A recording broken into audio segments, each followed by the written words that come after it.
မင်္ဂလာပါရှင်ရေဒီယိုတန်လင်ထိုင်းမြတ်သတင်းထုတ်လွှင့်မှုအစီအစဉ်တွေကိုတင်ဆက်ပေးတော့မှာပါဒီနေ့2022ခုနှစ်မေလ9ရက်နေ့တနင်္လာနေ့အတွက်အစီအစဉ်တွေမှာတော့မွန်ပြည်နယ်ရဲ့နောက်ဆုံးရသတင်းတွေနဲ့အတူအားကစားသတင်းတွေနိုင်ငံတကာသတင်းတွေကိုတင်ဆက်ပေးဖို့ရှိပါတယ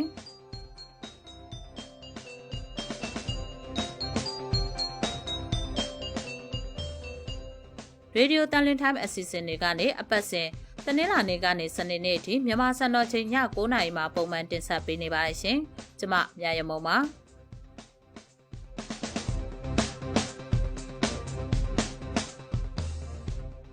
ရေဒီယိုတန်လင်ထိုင်းမြတ်ဒီကနေ့ညပိုင်းထုတ်လွှင့်မှုမှာတော့ဖအံထောင်မှာထောင်စုပူမှုဖြစ်ပြီးနောက်နိုင်ငံရေးအကျဉ်းသား20ထက်မနည်းတိုက်ပိတ်ခံရတဲ့တဲ့မွန်ပြည်နယ်ကဝန်ထမ်းသားသမီးတွေအားမဖြစ်မနေတက္ကသိုလ်တက်ရောက်ကြဖို့စစ်ကောင်စီဖိအားပေးလာတဲ့အကြောင်းမွန်ပြည်နယ်မှာ HIV ကူးစက်မှုနှုန်းမြင့်တက်လာပေမဲ့အသိပညာပေးဖို့အဟန့်အတားတွေရှိနေတဲ့သတင်းတွေအပါအဝင်သတင်းပေးပို့ချက်မှာတော့စစ်ကောင်စီရဲ့ငြိမ်းချမ်းရေးဆွေးနွေးပွဲကိုတက်ရောက်မှာမဟုတ်ဘူးလို့ KNU ကတရားဝင်ကြေညာလိုက်တဲ့အကြောင်းတင်ဆက်ပေးဖို့ရှိပါတယ်။ဒီသတင်းတွေနဲ့အတူနောက်ဆုံးရနိုင်ငံတကာသတင်းတွေနဲ့အားကစားသတင်းတွေကိုလည်းဒီကနေ့ညပိုင်းမှာနားတော်တာဆင်ရမှာပါ။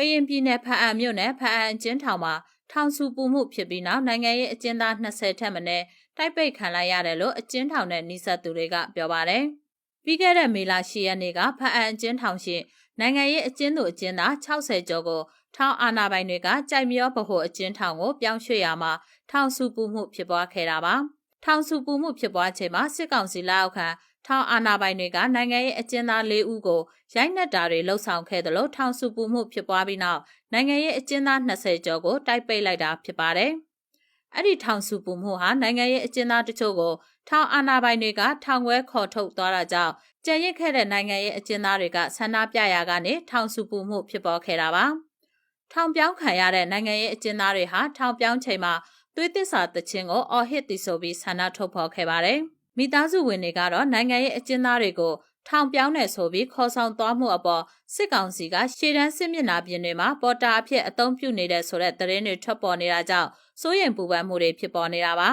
ပြီးခဲ့တဲ့ဧပြီလ29ရက်နေ့တုန်းကလည်းဖအံကျင်းထောင်မှာထောင်အာဏာပိုင်တွေကနိုင်ငံရေးအကျဉ်းသားတွေကိုရိုက်နှက်ခဲ့တဲ့ကိစ္စနဲ့ပတ်သက်ပြီးထောင်စုပူမှုဖြစ်ခဲ့ပြီးစစ်ကောင်စီတပ်သားတွေကတနက်ပစ်ခတ်ချင်းချောက်တာတွေလှုပ်ဆောင်ခဲ့ပါတယ်ရှင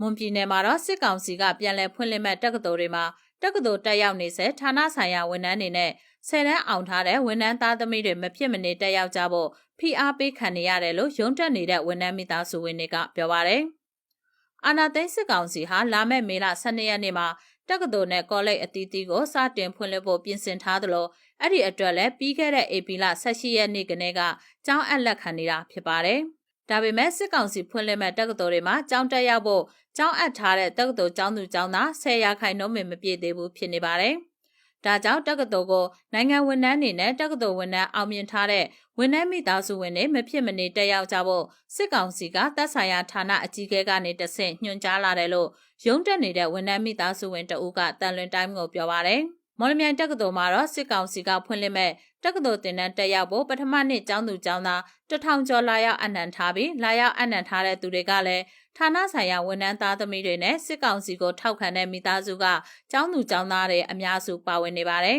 ။အမျိုးသားညီညွတ်ရေးအစိုးရ NUG ကတော့စစ်ကောင်စီကဖွင့်လှစ်တဲ့တက္ကသိုလ်တွေမှာတက်ရောက်မဲ့သူတွေကိုအတိအမှတ်ပြုမှာမဟုတ်ဘူးလို့ပြီးခဲ့တဲ့နှစ်ကတည်းကထုတ်ပြန်ထားပါတယ်ရှင်။မွန်ပြည်နယ်မှာစစ်တပ်အာဏာသိမ်းတဲ့ကာလအတွင်း HIV ကူးစက်မှုနှုန်းမြင့်တက်လာပေမဲ့အသိပညာပေးဖို့အဟန့်အတားတွေရှိနေတယ်လို့ HIV ရေကူညီနေသူတွေကတန်လွင်တိုင်းကိုပြောပါတယ်။ဒီအကြောင်းကိုနောက်ခန့်ကတင်ဆက်ပေးထားပါတယ်။မွန်ပြည်နယ်တဝန်းမှာတော့စစ်တပ်အာဏာသိမ်းပြီးနောက် HIV ရောဂါအသိပညာပေးမှုလုပ်ငန်းတွေအားနည်းနေတာကြောင့်ရောဂါပိုးကူးစက်ခံရတဲ့ဝေဒနာရှင်အသစ်တွေထပ်တိုးလာတာဖြစ်ပါတယ်။ရောဂါကူးစက်ခံရတဲ့ HIV ဝေဒနာရှင်တွေဟာမူရစ်ဆေးဝါးသုံးစွဲတဲ့အခါအသုံးပြုတဲ့ပစ္စည်းတွေကတဆင့်ကူးစက်ခံရတာ၊နေဆက်ဆံရာကနေကူးစက်ခံရတာနဲ့တွေးကနေတဆင့်ကူးစက်ခံရတာစတဲ့ပုံစံအမျိုးမျိုးနဲ့ကူးစက်ခံနေရတာပါ။ခုလို HIV ရောဂါပိုးကူးစက်ခံရမှုများလာတာဟာအသိပညာပေးမှုအားနည်းတာကြောင့်ဖြစ်ပြီးအသိပညာပေးဖို့ကလည်းအဟန့်အတားတွေရှိနေတယ်လို့ HIV အရေးကူညီနေသူတဦးကပြောပါတယ် funny အပိုင်းနဲ့ပါမယ်နောက်ပြီးတော့ကျန်တဲ့လုပ်တဲ့နေရာမှာလည်းလူစုလူဝေးဥစ္စာတွေမှာတချို့ဖွင့်လာတော့မှန်တယ်သို့ပေမဲ့တဲ့စုဝေးပြီးတော့လုံးမယ်ဆိုရင်ကျန်တဲ့ site ဘက်တွေဘာတွေရှိလာမယ်ဥစ္စာတွေအဓိကဒီဥစ္စာတွေကလူငယ်လူရွယ်တွေပို့ပြီးတော့ပေးတင်တာပေါ့နော်အဲ့လူငယ်လူရွယ်တွေမှာ prevention အပိုင်းကိုမသိလာတဲ့အတွက်ကာကွယ်မှုအပိုင်းတွေကညော့နေလာမယ်လူငယ်လူရွယ်တွေကိုသူ့ပြန်တော့လည်းဘာဖြစ်လာလဲဆိုတော့ကျန်တဲ့ effect တွေကလည်းများလာမယ်လေနိုင်ငံရဲ့ပဋိပက္ခဥစ္စာလေးတွေကလည်းပုံများလာမယ်ဥစ္စာမျိုးလေးတွေကိုစိုးရိမ်မှုတွေရှိလာတဲ့အတွက်ခံစားမှုတွေကတော့ရှိလာမှာပဲလေအဲ့ဒီလိုလည်းတော်တော်များများသူကတစ်ခုနဲ့တစ်ခုကတော့ချစ်တယ်နေတယ်အဲ့လိုမျိုးပေါ့နော်စစ်တပ်အာဏာသိမ်းပြီးနောက် HIV ရောဂါကူးစက်ခံရတဲ့ဝေဒနာရှင်အရေအတွက်ကိုစာရင်းအတိအကျကောက်ယူထားတာမရှိပေမဲ့လူငယ်အများစုကိုတွေးဆလိုက်တဲ့အခါ HIV ရောဂါပိုးတွေးဆီနိုင်ရတယ်လို့ဆိုပါတယ်။လက်ရှိမှာတော့ရောဂါပိုးကူးစက်ခံရတဲ့ HIV ဝေဒနာရှင်တွေကိုဆေးဝါးနဲ့ကုသရေးပိုင်းတွေမှာအထိုက်အလျောက်ရရှိလာပေမဲ့ကာကွယ်မှုအပိုင်းမှာအသိပညာပေးဖို့လိုအပ်နေတယ်လို့ HIV အရေးကူညီနေသူတွေကဆိုကြပါတယ်။မွန်ပြည်နယ်မှာတော့ ART ဆေးတောက်နေရတဲ့ HIV ဝေဒနာရှင် 6000 ကျော်ရှိနေတာဖြစ်ပြီးအများစုကတော့အလုပ်ကိုင်ခွင့်နှန်းစားပါနာတာကြောင့်မိသားစုစားဝတ်နေရေးအခက်အခဲကိုအကြီးအကျယ်ရင်ဆိုင်နေရပါတယ်။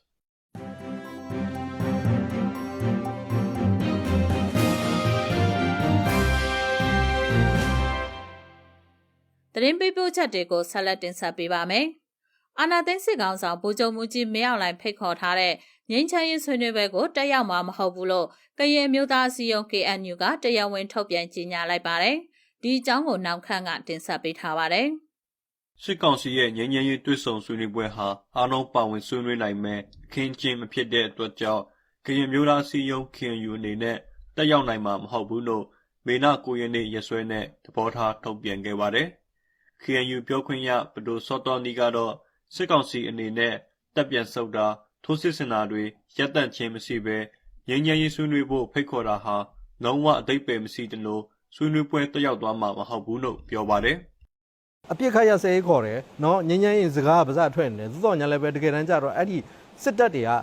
အဲ့ဒီမှာပဲတဝဲဝဲတလဲနဲ့ထိုးစစ်ဆင်တယ်ဘယ်လိုလုပ်မလဲအဲ့ဒါကြောင့်မလို့အဲ့ဒီရန်လိုတဲ့စစ်တပ်တွေအကုန်လုံးဆုတ်ပါလို့ကျွန်တော်ပြောနေတာဖြစ်တယ်ဒါတွေကမလုပ်ဘဲနဲ့ဘလို့မှဖြစ်လာနိုင်စရာအကြောင်းမရှိဘူးပါးစဖျားလက်နဲ့ကာယကလုပ်တဲ့ဟာတော့လုံးဝမဖြစ်နိုင်ဘူးကျွန်တော်ပြောချင်တာကတော့သူ့ရဲ့စကားနဲ့ပြန်ငားပြောရမယ်ဆိုရင်တော့စိတ်ကောင်းချိတ်ပြီးတော့ခွေးသားရောင်းနေဆိုတာသူကိုယ်တိုင်လုံနေတဲ့ကိစ္စပါအဲ့ဒါကြောင့်မလို့ဒီဟာတွေရက်တန်ရဖို့တင့်တယ်လေဒါကချက်ချင်းလုပ်ရမယ့်အလုပ်တွေဖြစ်တယ်အဲ့ဒါတွေမလုပ်ဘဲနဲ့ကျန်တဲ့ညဉ့်ဆွေးနွေးပွဲတို့ပြစ်ခတ်စဲတော့လာပြီးတော့ပြောနေတယ်ဘာမှအတိတ်ပဲမရှိဘူးเนาะစစ်ကောင်စီအနေနဲ့ငြိမ်းချမ်းရေးဆွေးနွေးပွဲကိုဖိတ်ခေါ်မယ်ဆိုတာကအပြောနဲ့အလုပ်ညီဖို့လိုအပ်ပြီးမြေပြင်မှာထိုးစစ်ဆင်တာနဲ့ပြည်သူလူထုကိုတပ်ဖြတ်နှိပ်စက်ညှဉ်းပန်းတာကြေးရွာတွေအပေါ်လက်နက်ကြီးပစ်ခတ်တာနဲ့နေကြောင်းတိုက်ခိုက်တာတွေကိုအရင်ဆုံးရပ်တန့်ဖို့လိုအပ်နေတယ်လို့ပြောပါတယ်။ဒါအပြင်တိုင်းပြည်အာဏာကိုအကြမ်းဖက်တဲ့နည်းနဲ့မတရားအာဏာသိမ်းယူထားတဲ့စစ်ကောင်စီကနိုင်ငံရေးဆွေးနွေးပွဲကိုလုံးဝခေါ်ဆိုပိုင်ခွင့်မရှိဘူးလို့ပဒိုစောတော်နီကပြောပါတယ်ဒီလိုတရားမဝင်တဲ့အဖွဲ့အစည်းတစ်ခုကနေပြီးတော့နိုင်ငံရေးဆွေးနွေးပွဲခေါ်ရဲဆိုတာဘလို့မှမဖြစ်နိုင်ဘူးလေသူကိုယ်တိုင်ကလည်းဒီလိုနိုင်ငံရေးဆွေးနွေးပွဲမျိုးလုံးဝခေါ်ပိုင်ခွင့်မရှိဘူးဆိုတော့ကျွန်တော်တို့အတိလင်းပြောမယ်အဲ့တော့ဆိုတော့ဒီလိုဖိတ်ခေါ်တဲ့ဟာကိုကျွန်တော်တို့ဘလို့မှလက်ခံနိုင်စရာအကြောင်းမရှိဘူးတော့ဒီနိုင်ငံကိစ္စလုံးဝဆွေးနွေးလို့မရဘူးဘာဖြစ်လဲဆိုတော့သူတို့ကတရားမဝင်တဲ့လူတွေဖြစ်တယ်ကျွန်တော်တို့ဆွေးနွေးရအကြောင်းမရှိဘူးဒါအဲ့ဒါမို့ကျွန်တော်ချုပ်ပြီးတော့ပြောရမယ်ဆိုရင်ရောကျွန်တော်တို့မသွားရတာမဟုတ်ဆယ်ပြန်မကသွားရတယ်သူငញ្ញဆွေးနွေးပွဲဆိုတာဒါပေမဲ့ဒီလိုဒီချိန်ကာလမျိုးမှာစစ်ကောင်စီကဘယ်လိုနိုင်ငံရေးဆွေးနွေးမျိုးမှမထက်တိုင်ဘူးဆိုတာကျွန်တော်ဒါကိုပြောချင်တယ်အာဏာသိမ်းစစ်ကောင်ဆောင်မင်းအောင်လှိုင်ကတော့နက်နက်ကန်ပရိပခချုပ်ငြိမ်းရေးအတွက်တိုင်းရင်းသားနက်နက်ကန်ခေါင်းဆောင်တွေနဲ့သူကိုယ်တိုင်တွေ့ဆုံလိုကြောင်းတွေ့ဆုံမဲ့အဖွဲ့တွေအနေနဲ့မေလ 9 ရက်နေ့နောက်ဆုံးထားအမိစင်းပေးကြဖို့ကမ်းလှမ်းထားပါတယ်။စစ်ကောင်စီရဲ့ငြိမ်းချမ်းရေးဆွေးနွေးပွဲကိုမြန်မာနိုင်ငံဆိုင်ရာကျောင်းသားများဒီမိုကရက်တစ်တပ်ဦး ABSDF ကချင်လွတ်လပ်ရေးအဖွဲ့ KNO ကရင်ပြည်အမျိုးသားများတိုးတက်ရေးပါတီ KNPP နဲ့ချင်းအမျိုးသားတပ်ဦး CNF တို့ကလည်းတက်ရောက်မှာမဟုတ်ဘူးလို့ကြေညာထားပါတယ်။ဒါပေမဲ့စစ်ကောင်စီရဲ့ငြိမ်းချမ်းရေးဆွေးနွေးပွဲကိုမွန်ပြည်သက်ပါတီ MNSP ကရင်ငြိမ်းချမ်းရေးကောင်စီ KNU KNLA-PC ဒီမိုကရေစီအကျိုးပြုကရင်တပ်မတော် DKBA ရခိုင်ပြည်လွတ်မြောက်ရေးပါတီ ALP နဲ့ပအိုဝ်းအမျိုးသားလွတ်မြောက်ရေးအဖွဲ့ချုပ် PNLO တို့တက်ရောက်သွားမယ်လို့အပြစ်ရအဖွဲ့တွေရဲ့ငြိမ်းချမ်းရေးလုပ်ငန်းစဉ်ဦးဆောင်အဖွဲ့ PPST ပြောခွင့်ရဗိုလ်မှူးကြီးစောကျော်ညွန့်ကပြောဆိုထားပါတယ်။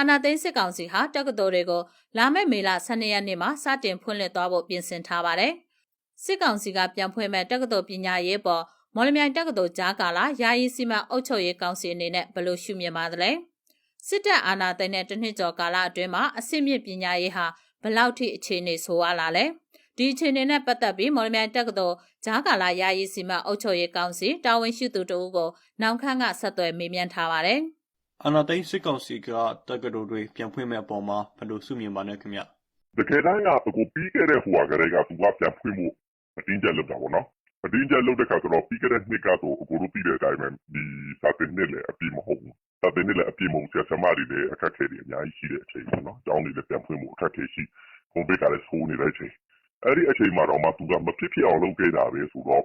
အခုလိုမျိုးအနေအထားကပြီးခဲ့တဲ့နှစ်လောက်ဆိုးတယ်လို့ပြောလို့မရဘူးပေါ့။ဒါတော့မှသူကအတိအကျထပ်လုပ်မှာအရင်ကတော့လောက်တာပြီးတာပဲဆိုတော့အခုလေဖွင့်လာကတော့ဖွင့်မှာပဲဒေတာပေါက်လုံးမှာပဲပေါ့နော်ဒေတာပေါက်လုံးမှာပဲဒီကလေးတွေရဲ့တက်မြောက်တာတွေမတက်မြောက်တာတွေဒီစနစ်အသစ်တွေအခုဆိုရင်ထပ်တိုးတာတွေရှိတယ်အဲဒီစနစ်အသစ်တိုးတဲ့အတွက်ကိုမုံမတင်တန်းတွေတက်တက်နနပေးထားတာတွေရှိလားမရှိလားဒါလည်းမရှိဘူးမရှိတာပေါ့မရှိဘူးများတာပေါ့ဆိုတော့အဲ့ဒီဟာဒီစနစ်တကျမရှိဘဲနဲ့သူတို့ကတော့ဖွင့်ပါပဲဖွင့်တာကတော့ဖွင့်ကိုဖွင့်ပါပဲဖွင့်တာကတော့ဖွင့်ကိုဖွင့်ပါပဲဆိုတော့ကျွန်တော်တို့အနေနဲ့ကသူတို့ဖွင့်လာတဲ့ကူကလေးကပြောတဲ့အတိုင်းပဲစေတနာမရှိဘူးသူတို့ကလုတ်ပြနေတာပညာရေးကိုအဆုံးချနေတာဒါလောက်ပဲကျွန်တော်တို့ကပြောလို့ရမှာပေါ့မော်လမြိုင်တက္ကသိုလ်မှာကျောင်းတက်ဖို့ကျောင်းသူကျောင်းသားအသစ်1000ကျော်ကကျောင်းသာအပ်ထားတယ်လို့သိရပါတယ်ဒီပေါ်မှာဘယ်လိုမှတ်ချက်ပြုချင်ပါလဲခင်ဗျအသိဉာဏ်ပညာအနေနဲ့တော့မော်လမြိုင်တက္ကသိုလ်အနေနဲ့ပဲပြောကြပါစို့ပေါ့နော်မော်လမြိုင်တက္ကသိုလ်အနေနဲ့ပြောမှဆိုရင်ကျောင်းသားအင်အား1000ကျော်လောက်လာလျှောက်ပြီးဆိုပြီးတော့ပြောတယ်အထက်ကပြောတဲ့အတန်လည်းကြားတယ်အကိုတို့နာမည်တိုင်းကပြောတာလည်းတွေ့ရပါတော့တွေ့တော့ကျွန်တော်တို့ပုံမှန်ပြောရမယ်ဆိုရင်ကျွန်တော်မော်လမြိုင်တက္ကသိုလ်ရဲ့ပုံမှန်ကျောင်းသားဦးရေဟာ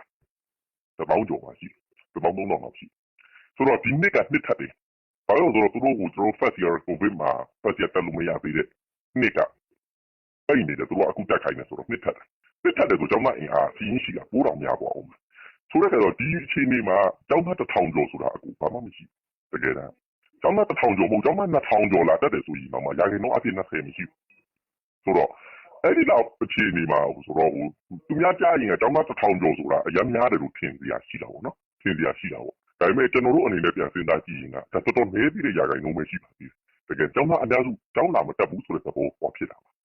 အဲ့ဒါကြောင့်ကျွန်တော်တို့ကဘယ်လိုပြောမလဲဆိုတော့ငကိုကလေးကဒီ20ရာခိုင်နှုန်းတက်ပေါ်မယ်ဆိုရင်တော့80ရာခိုင်နှုန်းတော့ကျောင်းသားတွေဘက်ကနေပြီးတော့ကျွန်တော်တို့ဘက်မှာရှိတယ်လို့ပြောလို့ရမှာပေါ့နော်အဲ့လိုပြောလို့ရပါ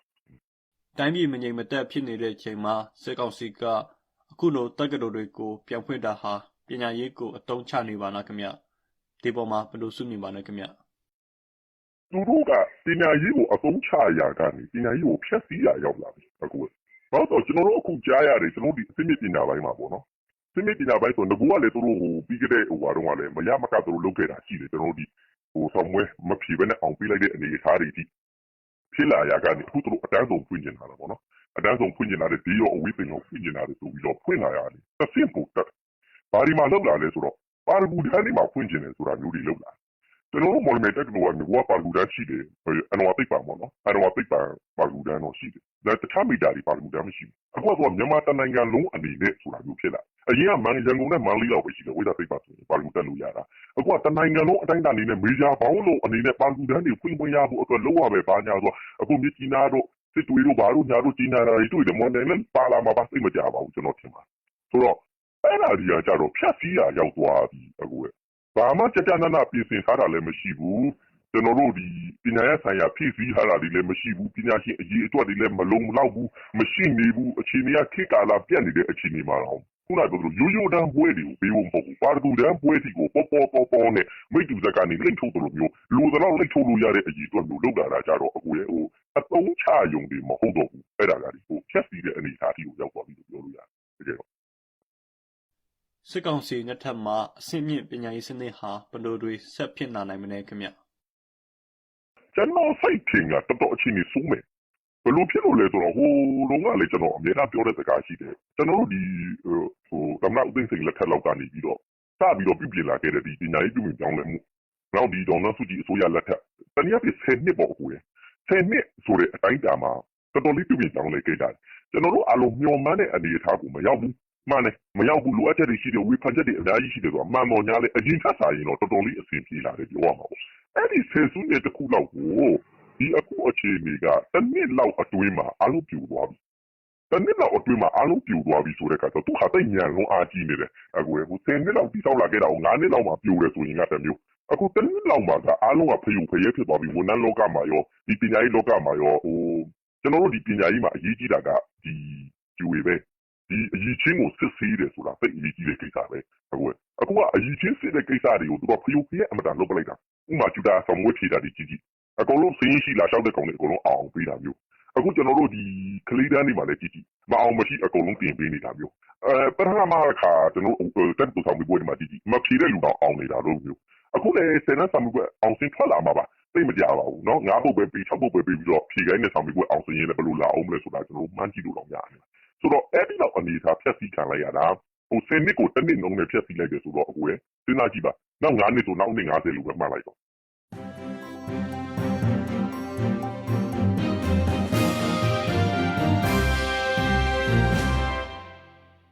့နိုင်ငံတကာသတင်းတွေကိုဆက်လက်တင်ဆက်ပေးပါမယ်။လာမယ့်တနင်္လာနေ့မှာအရှေ့တောင်အာရှရဲ့အဓိကစီးပွားရေးနိုင်ငံဖြစ်တဲ့ဖိလစ်ပိုင်နိုင်ငံရဲ့အထွေထွေရွေးကောက်ပွဲနဲ့အတူသမ္မတအသစ်ကိုရွေးချယ်သွားဖို့ရှိပါတယ်။ဒီအကြောင်းကိုအောင်မြတ်မြတ်ကတင်ဆက်ပေးထားပါတယ်။လာမယ့်တနင်္လာနေ့မှာအရှေ့တောင်အာရှရဲ့အဓိကစီးပွားရေးနိုင်ငံဖြစ်တဲ့ဖိလစ်ပိုင်နိုင်ငံရဲ့အထွေထွေရွေးကောက်ပွဲနဲ့အတူသမ္မတအသစ်ကိုရွေးချယ်သွားဖို့ရှိပါတယ်။သမ္မတဒုသမ္မတအပါအဝင်အထက်လွှတ်တော်အမတ်12ဦးအပြင်အောက်လွှတ်တော်အမတ်လက်နေရာ300အပါအဝင်နေရာပေါင်း18100ကိုရွေးချယ်သွားမှာဖြစ်ပါတယ်။ထိုရွေးကောက်ပွဲအတွက်မဲပေးနိုင်သူဦးရေစုစုပေါင်းဟာ65.8 မီလီယံကျော်ရှိတယ်လို့သိရပါတယ်။ဖိလစ်ပိုင်နိုင်ငံအခြေခံဥပဒေအရသမ္မတတက်တန်းကို6နှစ်သာကန့်သတ်ထားပေမဲ့လည်းသမ္မတဒူတာတေးကိုလူကြိုက်များနေစေဖြစ်ပြီးသူ့နေရာကိုဆက်ခံမဲ့လူကိုတော့လူအများကထောက်ခံအားပေးထားတာမရှိသေးပါဘူး။ဒူတာတေးကတော့ဥဆောင်မှုနေရာမှာမဟုတ်တဲ့ဒုတိယသမ္မတယာဒူအတွက်သူ့ရဲ့သမီးကိုရည်ရွယ်ထားတယ်လို့သိရပါတယ်။သမ္မတနေရာအတွက်ဝင်ရောက်ရှင်ပြိုင်မဲ့ကိုယ်စားလှယ်လောင်း10ဦးအထိရှိနေပြီးအများစုရဲ့အမြင်မှာတော့ဝင်ရောက်ရှင်ပြိုင်သူ2ဦးကိုသာပြည်သူတွေကမျက်စိကျနေတယ်လို့သိရပါတယ်။ဖိလစ်ပိုင်နိုင်ငံမှာပြဿနာရှိနေဆဲဖြစ်တဲ့မာကို့စ်ဂျူနီယာရဲ့မဲဆွယ်ကမ်ပိန်းတွေဟာလည်းကြီးမားတဲ့ခေါင်းစဉ်တစ်ခုဖြစ်လာခဲ့ပါတယ်။လူထုထောက်ခံမှုစစ်တမ်းတစ်ခုမှာတော့ဒုတိယသမ္မတနေရာကိုဆာရာဒူတာတေးကဦးဆောင်ထားတယ်လို့သိရပါတယ်။မာကို့စ်အနိုင်ရရင်ဥပဒေပြုဖြစ်စဉ်ကိုအထောက်အကူပြုနိုင်တဲ့အတွက်အထက်လွှတ်တော်မှာမာကို့စ်ဒူတာတေးကြောတောင်းနောက်ခံပြုထားတဲ့မျက်နှာဟောင်းနိုင်ငံရေးသမားတွေသာလွှမ်းမိုးသွားနိုင်တယ်လို့နိုင်ငံရေးလိလာသုံးသပ်သူတွေကပြောကြားထားပါတယ်။ပြီးခဲ့တဲ့ဖိလစ်ပိုင်ရွေးကောက်ပွဲတွေမှာအကြမ်းဖက်မှုတွေဖြစ်ပေါ်လေရှိပြီးမဲစရင်းနဲ့ဆန္ဒမဲပေးတဲ့စက်ကိရိယာတွေချုပ်ရင်မှုတွေဖြစ်ပေါ်ခဲ့တဲ့အတွက်ဖိလစ်ပိုင်ရွေးကောက်ပွဲကော်မရှင်အနေနဲ့ပြဿနာတွေဖြစ်ပေါ်ခဲ့ပါသေးတယ်။အကြမ်းဖက်မှုတွေဖြစ်ပေါ်ခဲ့တဲ့တမိုင်းချောင်းရှိခဲ့တဲ့အတွက်ကော်မရှင်အနေနဲ့အနည်းဆုံးမြို့17မြို့နဲ့ခရိုင်ဒေသန္တရတစ်ခုကိုဓာတ်ရိုက်ကင်တွယ်သွားမှာဖြစ်တယ်လို့သိရပါတယ်။ပြီးခဲ့တဲ့2009ခုနှစ်ကတောင်ပိုင်းခရိုင်မက်ကွိုင်ဒါနာအိုပြည်နယ်အုပ်ချုပ်ရေးမှူးနေရာအတွက်ကိုယ်စားလှယ်လောင်းအဖြစ်တင်သွင်းမှုလျှောက်ထားချိန်မှာသတင်းတောက်30ကျော်အပါအဝင်လူ58ဦးအစုလိုက်အပြုံလိုက်တပ်ဖြတ်ခံခဲ့ရတယ်လို့သိရပါတယ်။ကျွန်တော်အောင်မျိုးမြတ်ပါဒီသတင်းကိုနီကီအေရှားသတင်းဌာနမှမိညာကိုကတင်ဆက်ပေးထားပါတယ်။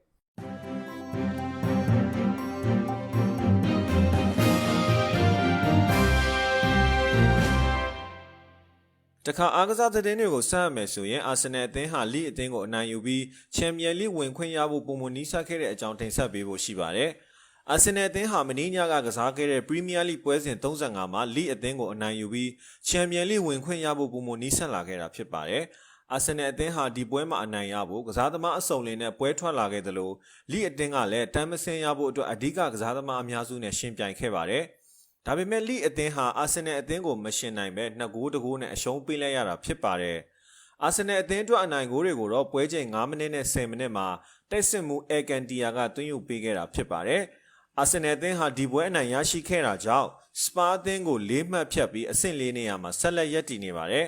။အာဆင်နယ်အသင်းဟာယခုရာသီပရီးမီးယားလိပွဲစဉ်35ပွဲကစားအပြီးမှာတော့ရမှတ်66မှတ်ထိရှိလာခဲ့ပြီးအဆင့်3နေရာကချယ်ဆီအသင်းနဲ့တမှတ်ကွာတဲ့အနေအထားမှာရှိနေခဲ့တာဖြစ်ပါတယ်။